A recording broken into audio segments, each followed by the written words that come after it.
여러분 안녕하십니까? 뉴스데스크 제주를 시작하겠습니다.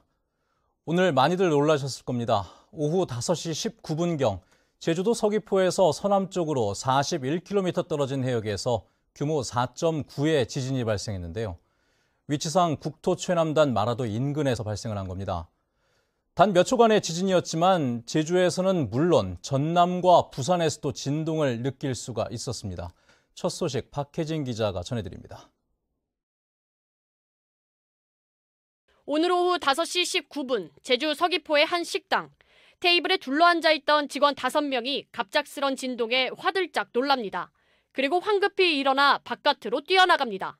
다른 직원들도 주위를 두리번거리며 바깥으로 따라 나갑니다. 다시 식당 안으로 들어온 직원들은 휴대폰을 들여다보며 무슨 일이 일어났는지 확인합니다. 비슷한 시각 제주의 한 주택. 집안이 흔들리며 뭔가 갈라지는 소리가 이어집니다.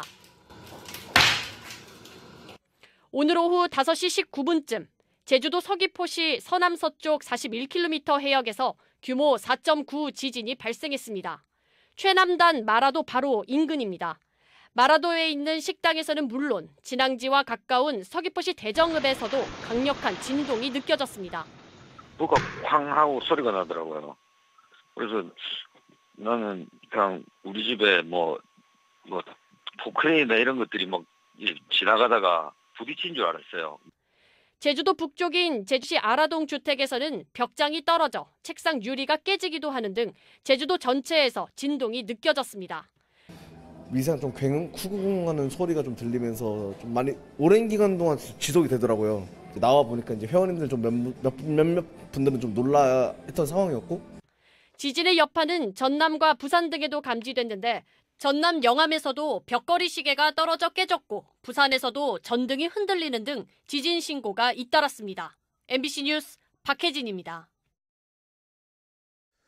네, 이번 지진은 제주 전역에서 모든 사람들이 느낄 정도로 진동이 있었는데요. 자, 그럼 외부에 나가 있는 기자를 연결해서 바깥 상황 살펴보도록 하죠. 박주영 기자 전해주시죠. 네, 저는 제주시청 앞에 나와 있습니다. 지진이 발생한 지 3시간여 지났는데요. 지금까지 규모 2.7 등의 여진 5건이 발생했습니다.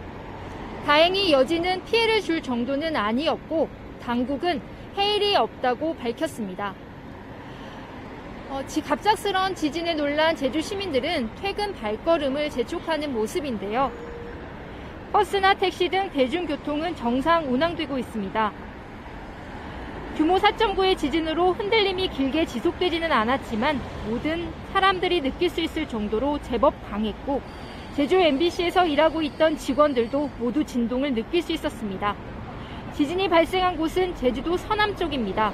진앙지와 가까운 서귀포시 대정읍에서는 흔들림이 특히 강했던 것으로 전해지고 있는데요. 인근 호텔에서는 투숙객들이 안내 방송에 따라 긴급 대피했고 영어 교육 도시 학교에서도 수업을 받던 학생들이 강당으로 대피하기도 했습니다. 제주공항에서는 지진이 나자 항공기 이착륙이 잠시 중단되기도 했지만 지금은 정상 운항되고 있습니다. 소방당국에는 지진 피해와 관련해 100여 건의 신고가 접수됐는데요. 현재 지자체들은 도로나 기반시설에 대한 점검을 벌이고 있습니다. 갑작스런 지진으로 많은 사람들이 놀랐을 텐데요. 이후에도 여진이 발생할 수 있는 만큼 지진 대응 매뉴얼을 숙지하시고 각별히 주의하셔야겠습니다. 지금까지 제주시청 앞에서 MBC 뉴스 박주연입니다. 네, 그럼 취재기자와 함께 이번 지진과 관련된 보다 자세한 이야기 나눠보도록 하겠습니다. 스튜디오에 권혁태 기자가 나와 있습니다. 자, 권혁태 기자, 네. 일단 오늘 상황을 다시 한번 정리를 해볼까요? 네, 오늘 지진은 오후 5시 19분 서귀포시 서남서쪽 41km 해역에서 발생했습니다. 발생 깊이는 땅속 17km로 비교적 얕은 곳에서 발생해 많은 분들이 지진을 느꼈던 걸로 보입니다.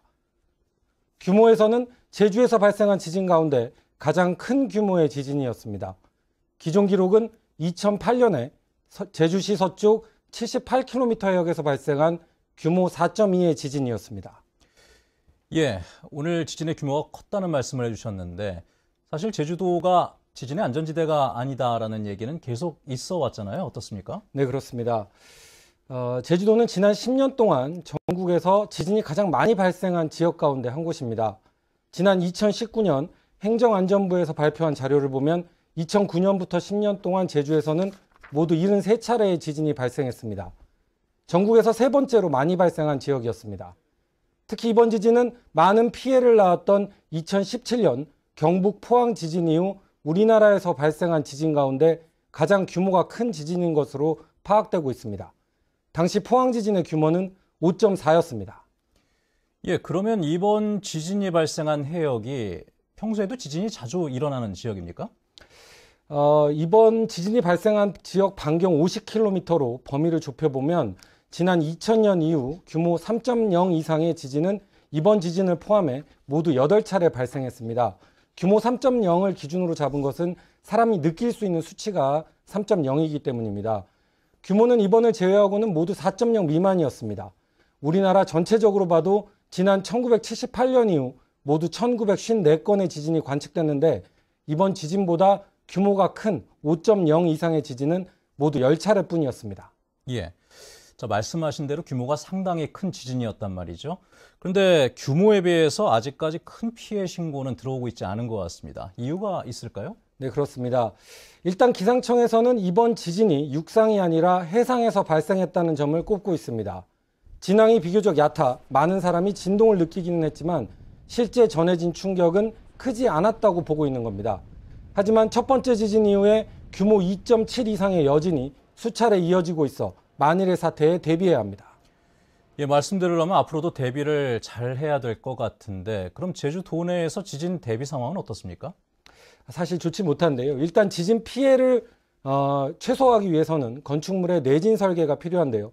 도내 건축물 17만여 동 가운데 내진 설계 의무 대상 건축물은 6만 동 정도입니다. 이 가운데 33%인 3만여 동만 내진 설계가 된 상태입니다. 전국적으로 봐도 내진 성능 확보 현황이 전국 지자체 가운데서도 하위권이어서 지진 발생이 잦아지는 추세로 봤을 때는 대책 마련이 시급해 보입니다. 예, 알겠습니다. 자, 권혁태 기자와 함께했습니다. 수고하셨습니다.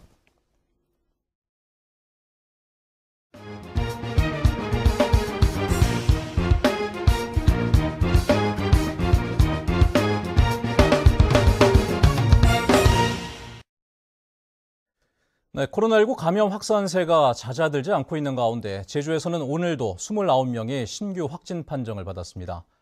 특히 10대 청소년층의 확진 비율이 가파르게 상승해 방역 당국이 고심하고 있습니다. 김찬현 기자의 보도입니다. 지난 4일 첫 확진자 발생 후 N차 감염이 이어지고 있는 제주 시내 한 중학교. 열흘 만에 학생 43명과 교사 등 86명이 확진됐습니다.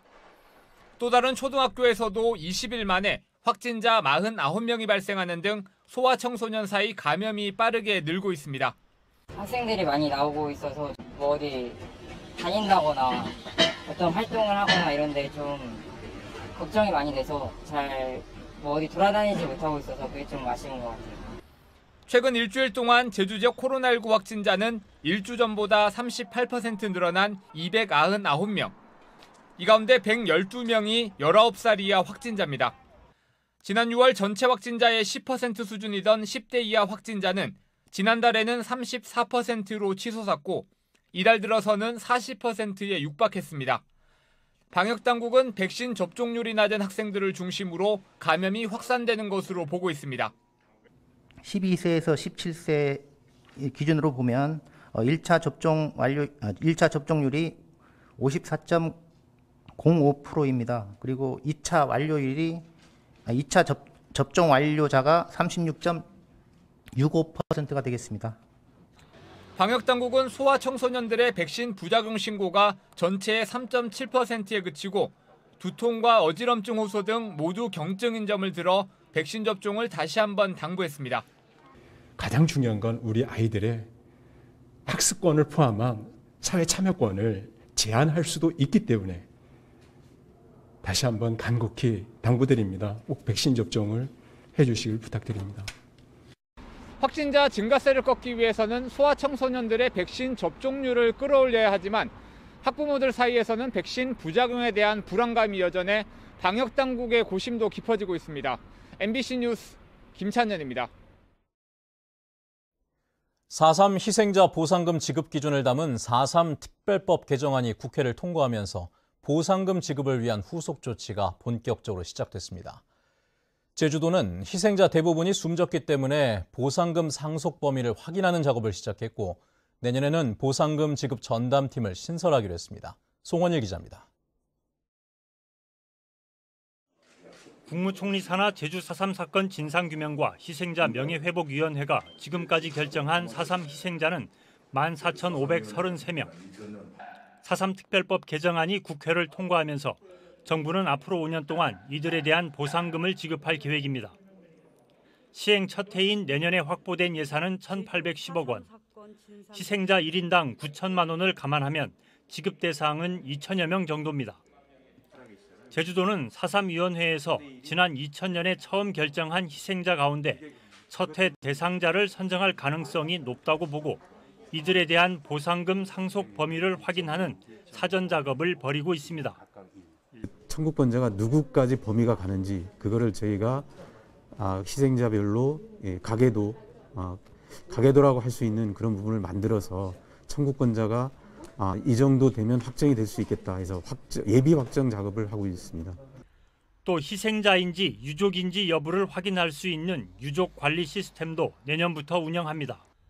내년 상반기에는 보상금 지급 전담팀도 제주도와 행정시에 설치할 계획입니다. 특히 최근 국내외에서 보상금 관련 문의가 폭증함에 따라 궁금증 해소를 위한 사례집과 고령의 유족들을 위한 안내 동영상을 만들어 배포하기로 했습니다. 그 후순위 희생자들이 차를 받을 수 있도록 도에서 모든 서술을 일괄해서 받아서 맞는지 틀린지 확인을 하고 다 개별 입금을 해주도록 이렇게 해서 가정 불화가 없도록 해줄 것을 정부 당국에 건의를 했고 개정된 4.3 특별법이 내년 3월 말 시행되고 후속 절차를 거치면 내년 하반기부터 보상금 신청 접수가 시작될 것으로 보입니다. MBC 뉴스 송원일입니다.